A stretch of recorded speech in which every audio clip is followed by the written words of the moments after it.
இது எல்லாமே அதாவது இந்த மைக்கு சிஸ்டம் இது எல்லாமே கம்ப்யூட்டர்ல இப்ப இருக்கக்கூடிய காலத்துல தானே செட் ஆகும். ஆனா அவங்க என்ன பண்ணிருக்கிறாங்க அப்படின்னா வாக்மேன் இருக்கு பாத்தீங்களா, அதுலயே அந்த வாய்ஸை ரெக்கார்ட் பண்றதுக்கான எல்லா இதுவும் இருக்குதுங்க. அந்த மாதிரி அதையும் ரெடி பண்ணி இருக்கிறாங்க. எல்லாமே அந்தந்த இடத்துல சேஃப்டியாட்டு செட் பண்ணிக்கிட்டு அந்த சுடுகாட்டுடைய ஒரு கல்லறை தனியா இருக்குங்க. அந்த கல்லறையில போய் உட்காரவும் செய்திடுறாங்க. சரி நடக்கிறத நம்ம வாட்ச் பண்ணிக்கிட்டு அதுக்கப்புறம் நம்ம இங்கிருந்து போகலாம் அப்படின்னு பிளான் பண்றாங்க. இவங்களுடைய டைம் என்ன அப்படின்னா நைட்டு 12 மணில இருந்து விடிய காலையில 3 மணிங்க. அதாவது இந்த ஒரு 3 ஹவர்ஸ் தான். அந்த 3 ஹவர்ஸுக்குள்ளாடி எல்லாத்தையுமே நம்ம இது பண்ணிக்கிட்டு அங்க இருந்து கிளம்பிடணும் அப்படிங்கறது மாதிரி பிளான் பண்ணி எல்லாத்தையுமே செட் பண்றாங்க. செட் பண்ண மட்டும் இல்ல, நம்மளுடைய சங்கர் மற்றும் கனகவேல் ராஜையும் பக்கத்திலே தான் வச்சிருக்கிறாங்க. இவங்க 7 பேரும் ஒரே இடத்துல உட்கார்ந்து இருக்கிறாங்க. அப்படி உட்கார்ந்து இருக்கும்போது என்ன நடந்துச்சு அப்படின்னு பாத்தீங்கன்னா, ஒரு கல்லறைக்கு மேல இந்த பிரியாணி பொட்டலம் இருக்கு பாத்தீங்களா, அதை வச்சிருக்கிறாங்க. இன்னொரு கல்லறைக்கு மேல ஆட்டு இறைச்சி, மாட்டு இறைச்சி அப்படின்னு சொல்லி ஒவ்வொரு கல்லறையிலையும் ஒவ்வொரு விதமான இந்த சாப்பாடு திங்ஸ் எல்லாம் கொண்டு வச்சுட்டாங்க. அப்படி அதையும் ஓபன் பண்ணியே வச்சிருக்கிறாங்க. ஆனா என்ன நடக்குது அப்படின்னு பாத்தீங்கன்னா, கேமராவில் அந்த டைம்ல அந்த அளவுக்கு கேப்சர் பண்ணக்கூடிய கேமரா இல்லை அப்படின்னு தான் சொல்லியிருக்கிறாங்க.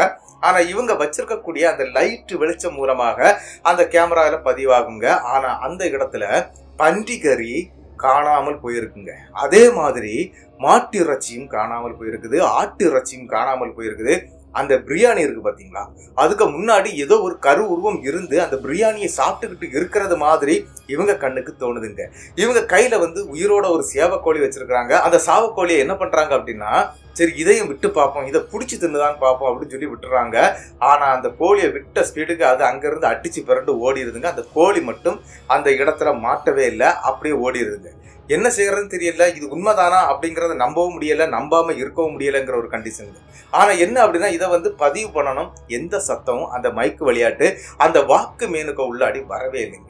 இதனால அவங்களுக்கு பயங்கர டிஸ்டர்ப் ஆயிடுறாங்க எல்லாமே. அதாவது 3 மணி நேரம் அதே இடத்துல இருந்து இதை அப்படியே வாட்ச் பண்ணியிருக்கிறாங்க. ஆனா இதுல இருக்கக்கூடிய 2 நபருக்கு மட்டும்தாங்க அங்க என்ன நடக்குது அப்படிங்கிறது தெரியுது. யார் அப்படின்னா நம்மளுடைய சங்கர் மற்றும் கனகவேல் ராஜுங்க. 2 பேருக்கும் தெரியுது அங்க ஒரு உருவம் உட்கார்ந்து இருந்து அந்த பிரியாணியை சாப்பிட்டுக்கிட்டு இருக்குது.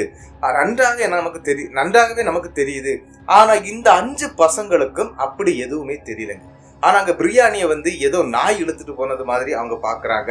அதே மாதிரி இந்த ஆட்டு இறைச்சி, மாட்டு இறைச்சி, பண்டி இறைச்சி இது எல்லாமே அங்க காணாமல் போறதையும் அவங்க அப்படியே கவனிக்கிறாங்க. ஆனா காணாமல் தான் போயிருக்குது. எந்த விஷயமும் கேப்சரும் ஆகல, சத்தம் கூட கேட்கறீங்க. அதாவது நாய் வந்தா குலைச்சா கூட சத்தம் கேட்கும் இல்லையா, அந்த மாதிரி சத்தங்கள் கூட கேட்கல. அப்ப எப்படி இந்த பொருள் எல்லாம் காணாமல் போச்சு? இந்த முழு வீடியோ நீங்க பார்க்கணும்னா கீழே இருக்கக்கூடிய லிங்கை கிளிக் பண்ணி கண்டிப்பா வீடியோ பார்த்துருங்க. மறக்காம சப்ஸ்கிரைப் பண்ணிருங்க.